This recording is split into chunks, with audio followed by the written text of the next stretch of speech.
जिस मुद्दे ते प्रेस कॉन्फ्रेंस रखी है उस दे विच जो हल्का विधायक NK शर्मे के खिलाफ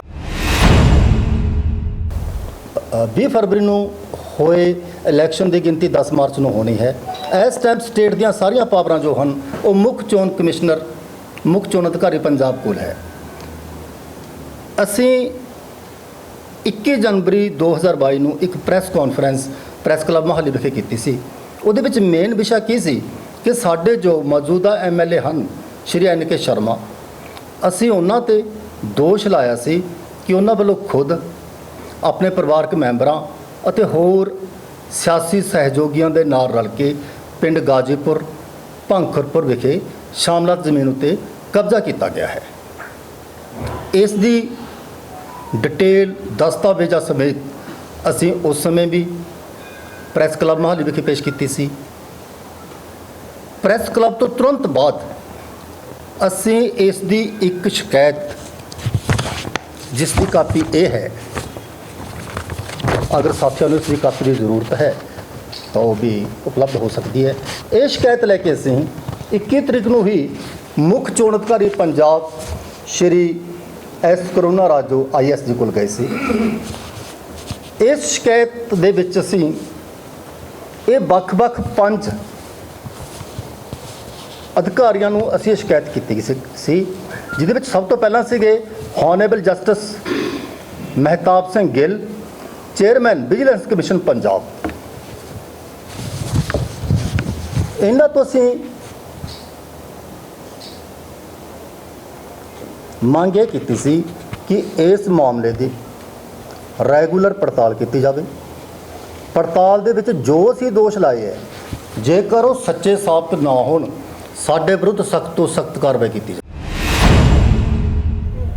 पंजाब में हुए विधानसभा चुनाव का रिजल्ट कल आ जाएगा, लेकिन उससे पहले ही डेराबस्सी से MLA कैंडिडेट खड़े NK शर्मा पे आरोप लगा रहे हैं। सुखविंदर पाल जो सिरसा से आए हैं, इनका आरोप है कि उन्होंने ज़मीन पर कब्जा किया है।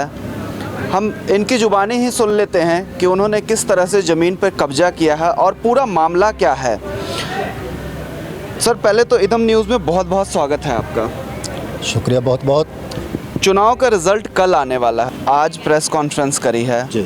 आज आपने NK शर्मा पर आरोप लगाए हैं, इसका कारण बता दीजिए। नहीं, ये जो हमने आरोप लगाए हैं ये पहली बार नहीं लगाए हैं। को मोहाली में प्रेस कॉन्फ्रेंस की थी, ये सभी आरोप तो हमने तब लगाए थे। आज तो हम जो आरोप है वो पंजाब के जो मुख्य चुनाव अधिकारी हैं श्री S करुणा राजू जी, उनके ऊपर लगा रहे हैं कि जैसे ही हमने प्रेस कॉन्फ्रेंस की थी 21 जनवरी को, उसके तुरंत पश्चात हम श्री करुणा राजू जी से मिले थे। हमने उनको रिटन में कंप्लेंट दी कि भाई अभी हमारे नोटिस में है, हमारे पास डॉक्यूमेंट हैं कि NK शर्मा जी ने 2 गांव विशेष रूप से गाजीपुर और बांखरपुर, इन दोनों गांव में शामलात ज़मीन पर कब्जा किया हुआ है। अगर हमारे आरोप सही हैं तो इनकी नॉमिनेशन रद्द की जाए, अगर हमारे आरोप सही नहीं है तो हमारे अगेंस्ट कार्रवाई की जाए। इसका मतलब साफ तौर पे ये है कि चुनाव से पहले, उनके नॉमिनेशन से पहले आपने आरोप लगाए कि उनका नॉमिनेशन खारिज हो जाए, और अब जब रिज़ल्ट को कुछ ही घंटे रह गए हैं उसके बाद आप आरोप लगा रहे हैं ताकि जो भी चुनाव रिज़ल्ट आता है उसमें कुछ ना कुछ उनका नुकसान किया जा सके। नहीं, आज हमारे आरोप लगाने से या दोहराने से उनका क्या नुकसान होगा, बताइए आप। ये जो आरोप है, जो ज़मीन पे कब्जे का मामला, ये मामला कितना पुराना है और कब का है? ये मामला 2012 में शुरू हुआ था। प्रेस कॉन्फ्रेंस आप आज कर रहे हैं? जी नहीं, इससे पहले 1.5 महीना पहले की हुई है। इतने सालों तक क्यों खामोश थे आप? तब तक हमारे पास दस्तावेज डिटेल नहीं थी। क्या इतना टाइम लग गया आपको दस्तावेज इकट्ठा करने में? है क्योंकि एक ही गांव में तो है नहीं, और जहां पर जितने भी बड़े बिल्डर्स हैं, और बेसिकली जहां पर जो बिल्डर्स हैं, पहले बिल्डर तो NK शर्मा ही हैं। ये डेराबस्सी से जो भी कैंडिडेट खड़े हैं, सुनिए, जीरकपुर पहले पंचायत होती थी। सन 2000 में जब जो नगर पालिका बनी, उसके बाद जहाँ पर फ्लैट बनाने, कॉलोनी काटने, कॉलोनाइजेशन का जो काम है वो एन.के. शर्मा जी ने ही शुरू किया है। उसके बाद हमारे क्षेत्र से बरनाला, बठिंडा, मानसा, बुलाडा, वहाँ से लोग आए हैं। वो सभी लोग इनके साथ ही मिले हुए हैं।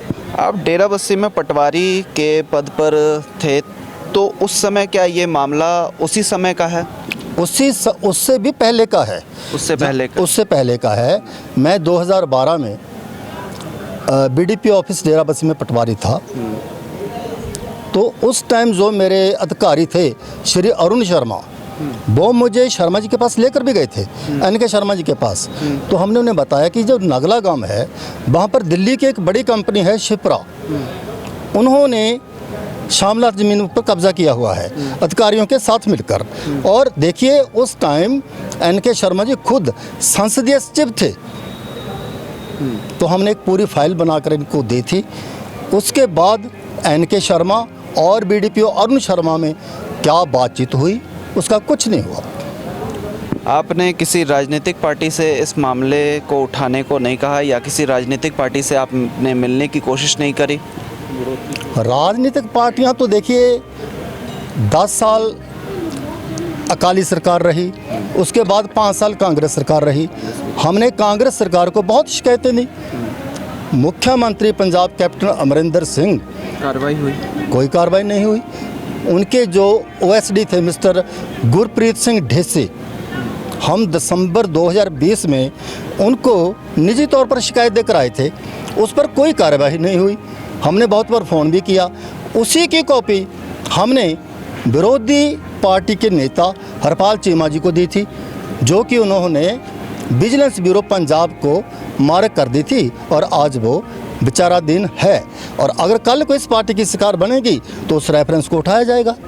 प्रेस कॉन्फ्रेंस में आपने कहा है कि जो EVM मशीन से जो वोटों की गिनती होगी, उसमें आपने कहा है कि आम आदमी के विपक्ष में ये गिनती हो सकती है। इस पे क्या कहेंगे आप?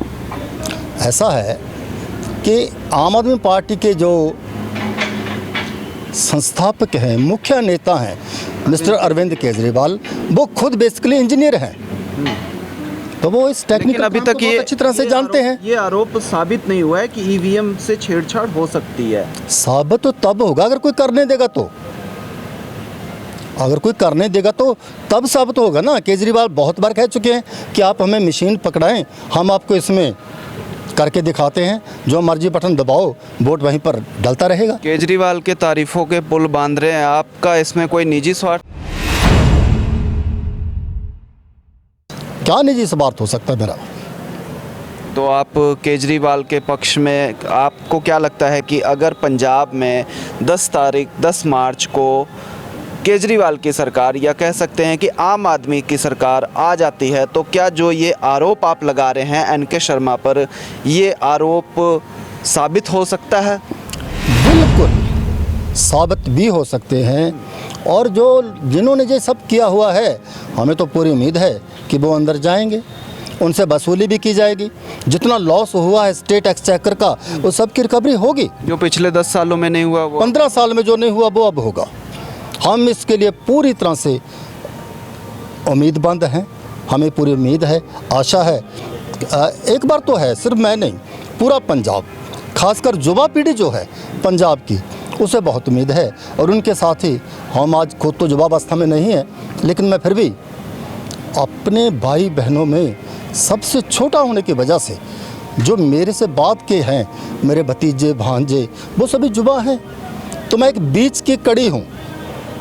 तो पहले आप पटवारी रहें, अब पटवारी से आपने इस्तीफ़ा दिया, इसके बाद आप आम आदमी पार्टी से जुड़कर राजनीति करना चाहते हैं? जी नहीं, पहले तो आपको ये बता दूं कि मैं राजनीति नहीं कर सकता हूं। पटवारी बनने से पहले मैं स्टेनोग्राफर था। मेरी सारी पढ़ाई लिखाई हिंदी माध्यम में हुई है। ये बात अलग है कि मेरी जो मातृभाषा है वो पंजाबी है। अब क्योंकि पिछले 15-20 साल से मैं पंजाबी ज़ुबान में ही रह रहा हूँ, तो मुझे थोड़ा हिंदी बोलने में झिझक और अटकना भी पड़ता है। लेकिन बुनियादी तौर पर मेरी जो एजुकेशन है, तालीम है, वो हिंदी मीडियम में हुई है, हरियाणा में हुई है। और मैं इस टाइम वन विभाग पंजाब से डिसमिस हूँ। मुझे कोई पद, कोई पार्टी नहीं दे सकती, ना मैं कोई इलेक्शन लड़ सकता हूँ। अब रही बात, मेरे ऊपर तो खुद दोष है, मैं डिसमिस हूँ। एक टर्मिनेट आम आदमी की तारीफों के पुल बांधने का कारण बता दीजिए। कारण यही है, हमने उनको बताया कि इन दोनों सरकारों, जिन साजिशों के हशर हम पर कटे परिंदे, उन साजिशों में शामिल दोनों सरकारों के बशिंदे, अकाली कौन सी सरकार और कांग्रेस। और बीजेपी भी तो है। नहीं, बीजेपी तो कभी पूरी तरह से फुल फ्लैश तो है ही नहीं पंजाब में। मुख्य रूप से तो काली सरकार ही रही है ना, और कांग्रेस आई उसके बाद। उससे भी पहले जब मुझे सस्पेंड किया गया, तो आपको बीजेपी सरकार से नाराजगी नहीं है? बिल्कुल है। बीजेपी तो पूरी देश विरोधी सरकार है, जो तो पार्टी पूरी तरह से देश के विरुद्ध है।